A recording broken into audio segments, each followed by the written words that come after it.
What's up, YouTube? Today I wanted to go over a little bit of what we've been shooting and what you guys are about to see on the channel. Devin is out at a big army match and I am patiently awaiting the birth of my second child, so I can't really leave the house.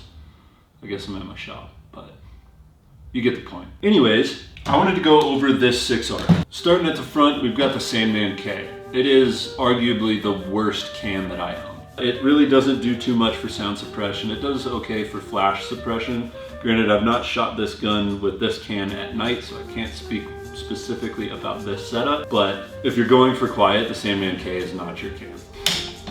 Underneath the can, we've got the Chemo 3-port muzzle brake. There's a lot of anecdotal evidence out there that says muzzle brakes underneath cans help sound suppression because they act as additional baffles, kind of. I don't know that I believe it fully, but it was the muzzle device that I had hanging around with this can, so I threw it on there. Moving a little bit farther back, this is a Surefire Scout, the Longboy. I don't remember, this one's super old. It's got an Arasaka head and it's run by the little mod button. I like the mod buttons. The only problem that I've found is if you're light on the pressure, it's like a dimming feature, and I don't think that's on purpose. Moving down, we've got a Magpul bipod. I constantly catch flack for using Magpul bipods. Yes, they absolutely have wobble. Yes, Atlas and Harris and all the other manufacturers make better bipods, but frankly, I'm just setting it on top of a bench, dude. I don't give a It works. The rail is Gen 3 Noveske, the upper is Gen 3 Noveske, and the barrel is a 12.5-inch fluted mid-gas. I don't know if Noveske ever put this specific barrel out for production. It is a prototype barrel while they were testing the 6-arc. Currently it's undergassed, so it needs to be run with a can, but that's not really a problem because I shoot all of my stuff suppressed for the most part.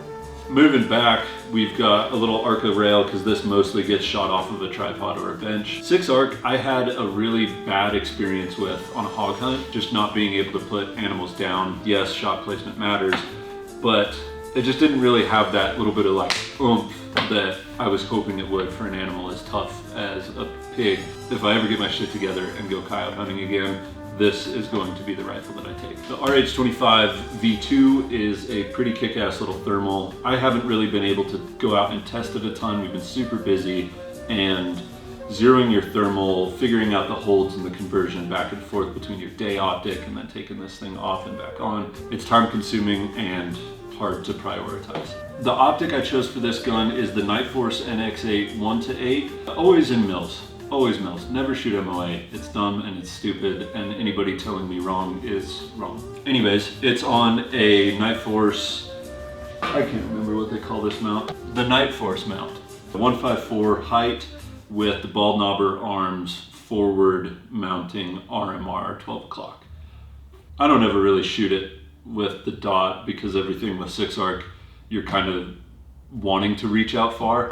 It's mostly there in case I've got the thermal in front of it and I need to just like pick a spot, okay, drop back down and look through the thermal. As I've talked about on Instagram, the purpose of this gun was to replace my 16-inch 5.56 because I was bored of it and I wanted something that can reach out farther in a smaller package. I have shot this 12.5-inch out to 1,000 yards, and it's pretty cool to knock a bunch of weight off and a bunch of length off the front and still have that capability.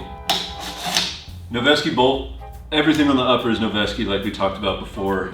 Same with the charging handle. It's the Noveske Love handle, I think is what they call it. Yeah, Noveske Love handle. Super funny.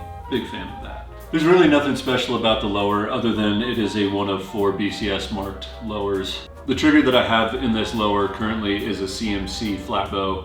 I think it's like a 3.5 pound pull. It's really nice. I've got no complaints, but I prefer the Geisley SSAE. That 2-stage is perfect. It's God's chosen 2-stage trigger.